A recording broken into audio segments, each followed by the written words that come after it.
교재 87페이지 제가 읽겠습니다. 예수님은 12제자를 부르셔서 능력과 권세를 주시고 하나님 나라의 전파와 병든 자 치유를 위해 파송하십니다. 이는 앞으로 복음 전파가 제자들을 통해서 이루어질 것임을 예고하는 것입니다. 그 다음으로 세례 요한의 죽음 이야기와 벳세다에서 5,000명을 먹이신 오병이어 기적 이야기가 나옵니다. 또한 베드로의 신앙 고백에 이어서 예수님은 자신의 순환에 대한 첫 번째 예고를 하십니다. 그리고 변화산에서도 순환 받으실 것에 대해 두 번째로 말씀하십니다. 자, 그래서 오늘 본문은 앞부분에 12제자를 예수님께서 파송하시는 장면, 그리고 헤롯이 세례 요한을 죽인 후에 예수님의 소식을 듣고 두려워하는 장면, 그리고 10절부터는 오병이어 사건이 등장합니다. 그리고 18절부터 36절까지는 베드로의 모습을 오늘 우리에게 보여줍니다. 근데 여러분, 오늘 본문을 잘 보시면 두 종류의 대비가 계속 드러납니다. 두 종류의 대비, 이 단어를 한번 딱 기억해 보시고, 첫 번째 두 종류의 대비는 헤롯과 제자들의 대비입니다. 그래서 첫 번째 오늘 우리가 본문 가지고 기도할 제목은 주님, 헤롯이 아니라 제자가 되게 하여 주옵소서. 이 기도가 필요합니다. 자, 1절부터 9절에 보면 헤롯과 제자의 대비가 나오죠. 1절에 예수님께서 제자들에게 말씀을 하셨습니다. 12제자를 부르셔서 귀신을 제어하고 병을 고치는 능력과 권위를 주시고 전도하러 파송을 하십니다. 자, 3절, 4절 말씀 우리 함께 읽어봅니다. 시작. 이르시되 여행을 위하여 아무것도 가지지 말라. 지팡이나 배낭이나 양식이나 돈이나 두 벌 옷을 가지지 말며 어느 집에 들어가든지 거기서 머물다가 거기서 떠나라. 아멘. 예수님께서 제자들을 불러서 능력을 주시고 파송을 하십니다. 그리고는 하나님 나라의 말씀을 전하라고 하셨습니다. 그게 얼마나 귀중한 말씀입니까? 근데 그 말씀을 받아들이면 그 집에서 유하고, 그 말씀을 받으려고도 하지 않으면 6절, 5절 말씀에 보면 발에서 먼지를 떨어버려라. 이건 냉정하게 하라. 이게 아니라 하나님 말씀을 전하는 그 귀한 걸 전해주는데 귀한 것을 귀한 것으로 여기지 않는 사람에 대해서 안타깝지만 더 다른 곳으로 가서 신속하게 복음을 전하라. 이런 말씀으로 해석할 수 있습니다. 자, 그 다음에 나오는 인물이 헤롯입니다. 7절에 분봉왕 헤롯이 이 모든 일을 듣고 심히 당황하였다. 예수님께서 점점 활동하신다는 소식도 듣고 예수님께서 제자들을 파송했는데 그 제자들이 귀신도 제어하고 하나님 나라의 말씀을 전한다는 소식을 듣고 헤롯이 두려워합니다. 오죽했으면 9절에 보면 내가 세례 요한 목을 베었는데 이런 일이 일어나는데 이게 도대체 어떻게 된 일이냐 하고 두려움에 떠는 장면입니다. 자, 여러분, 이게 두 종류의 대비지요. 예수님의 제자들은 아무것도 가지지 않았습니다. 두 벌 옷도 가지지 않았고 전대도 가지지 않았고 오직 예수 이름만 가졌습니다. 그러나 아주 당당하고 아주 씩씩하게 나가는 예수님의 제자들. 헤롯은 어떻습니까? 분봉 왕입니다. 왕이니까 권력이 있고 부가 있고 명성이 있습니다. 세상적으로 모든 것을 갖추었지만 하나님 앞에 바로 서지 않기 때문에 극심하게 불안하고 떨고 있는 헤롯이 있습니다. 하나도 세상적인 걸 가지지 못했으나 예수 이름 가지고 당당하게 나가는 제자들과 세상적으로 모든 것을 가졌으나 주님을 박해한 것 때문에 세례 요한을 죽인 것 때문에 두려워하는 이 두 가지 극명한 대비가 오늘 우리 앞에 서 있습니다. 그래서 여러분, 제자들처럼 우리가 비록 가진 것이 많지 않다 할지라도 세상적인 기준으로 많은 것을 가지지 않았다 할지라도 위대한 천국 복음을 가진 자라 하는 이 중요한 것을 가졌다는 그 사명감 가지시고 제자들처럼 늘 당당하게 이 세상을 이겨나갈 수 있는 여러분 되시기를 주님 이름으로 축복합니다. 그것이 오늘 첫 번째 대비입니다. 자, 두 번째는 오병이어 사건을 놓고 두 번째 대비가 드러납니다. 두 번째 기도 제목은 환경보다 주님을 바라보게 하옵소서 하는 것입니다.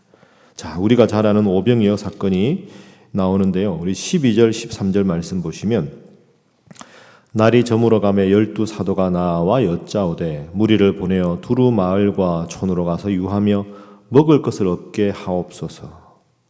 예수님, 빈들인데 저녁이 어두워집니다. 이 사람들 먹지를 못했는데 너무 배가 고파 돌아가게 하면 안 되지 않겠습니까? 어떻게 하면 좋겠습니까? 자, 13절 우리 함께 읽어보겠습니다. 시작.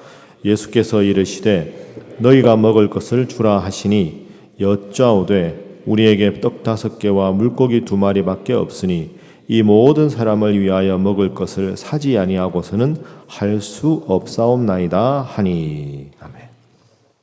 자, 이 복음서가 이 말씀이 사복음서 다 나온다고 말씀드렸죠. 예수님, 우리에게는 보리떡 5개, 물고기 2마리밖에 없습니다. 요한복음에 의하면 어린아이가 싸온 도시락인데 그 도시락을 가지고 안드레가 예수님께로 가지고 왔습니다. 안드레가 뭐라고 합니까? 여기 한 아이가 있어 물고기 2마리와 보리떡 5개를 가졌습니다. 그러나 이 적은 것이 이 많은 사람에게 무슨 도움이 되겠습니까? 자, 그 말 다음에 제자들의 반응을 보십시오. 우리에게 그것밖에 없으니 이 모든 사람을 위하여 먹을 것을 사지 아니하고서는 할 수 없습니다. 이렇게 제자들은 반응을 보이고 예수님께서는 그 다음에 사람들을 앉히시고 감사기도 하시고 오병이어의 기적을 행하십니다. 여러분, 13절의 이 말은 제자들이 할 말이 아닙니다.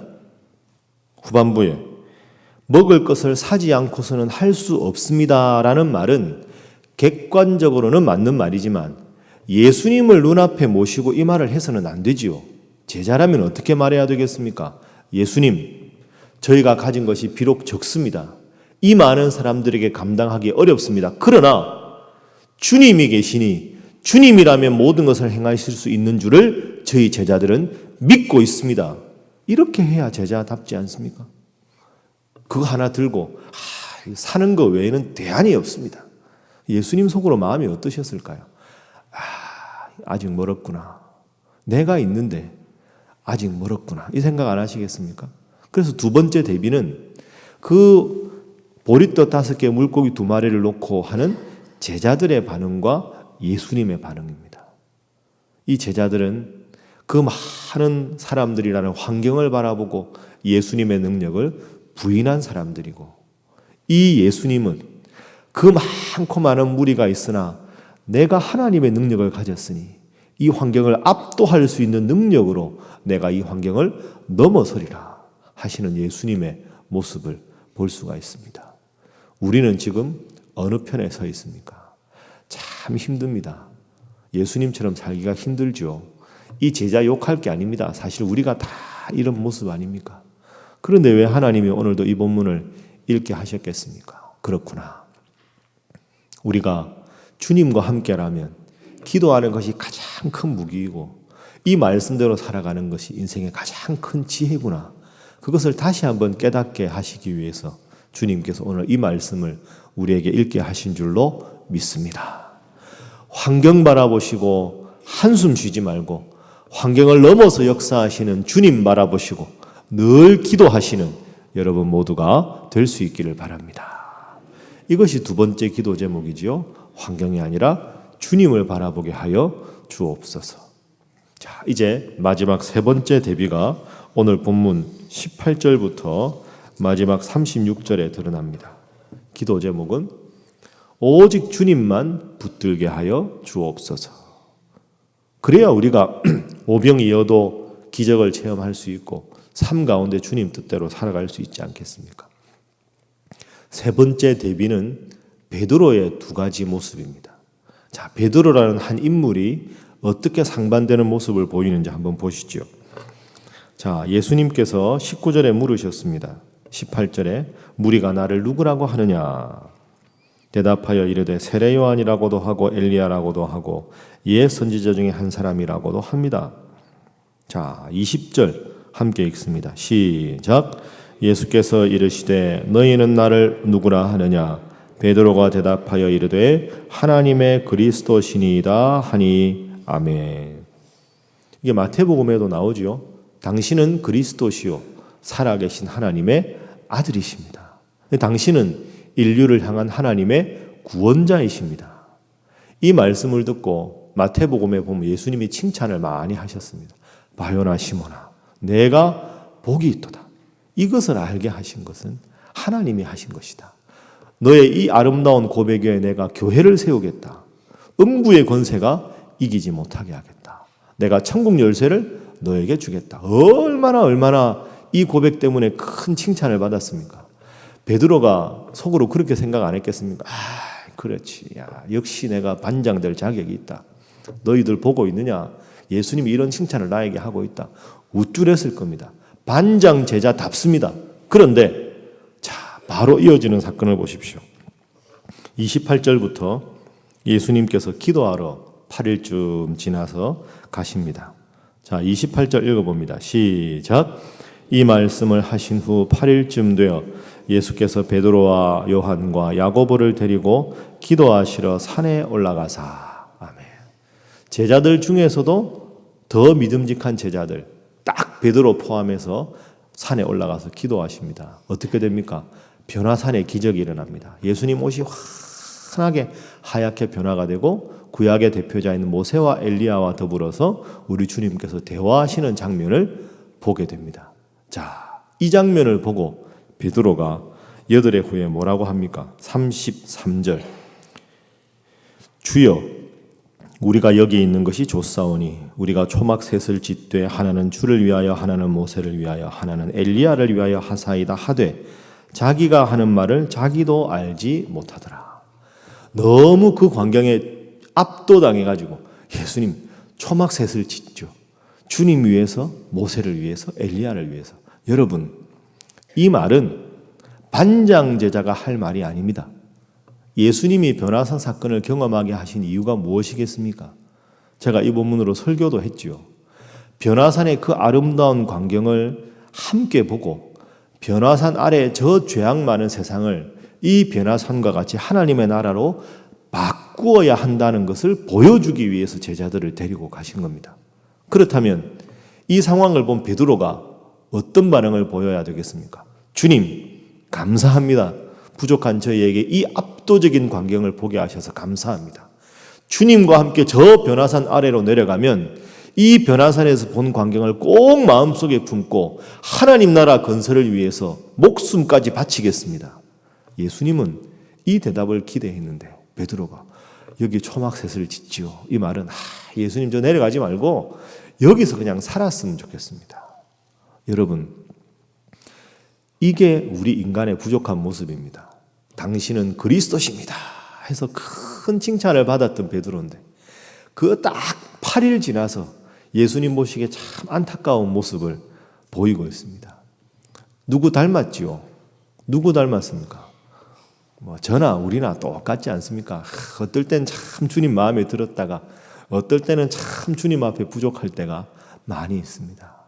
오늘 이 베드로의 두 모습을 보면서 주님, 그렇습니다. 이 베드로의 모습이 오늘 부끄럽지만 저의 모습입니다. 베드로의 이 부족한 모습을 묵상하게 하셨으니 이제는 더 베드로보다 하나님 뜻에 가까운 삶, 주님을 기쁘시게 하는 삶을 살아가는 자 되게 하여 주옵소서. 그렇게 여러분 기도하셔서 매일 새벽마다 나오실 때 여러분 원하시는 기도 제목만 하시지 마시고 항상 말씀드리지만 먼저 말씀의 교훈을 붙잡고 주님 헤롯 같은 세상 사람 되지 않게 하시고 주님 제자처럼 당당한 사람 되게 하여 주옵소서. 주님 환경 먼저 바라보는 사람 되지 않게 하시고 주님과 함께하는 주님의 능력을 기대하는 사람 되게 하여 주옵소서. 연약하여 초막셋을 짓자는 베드로가 되지 않게 하시고 당신은 그리스도라고 고백하는 당당한 베드로와 같은 믿음을 늘 허락하여 주옵소서. 그렇게 기도하셔서 매일 새벽 기도 계속 되면 될수록 여러분은 못 느끼시지만 더 성숙하고 더 아름다운 하나님의 귀한 영적인 군사 여러분 한 분 한 분 되시기를 주님 이름으로 축복합니다. 자, 방금 말씀드린 이 세 가지 제목 놓고 기도하시고 주님 앞에 성숙한 신앙인 되게 하여 주시옵소서.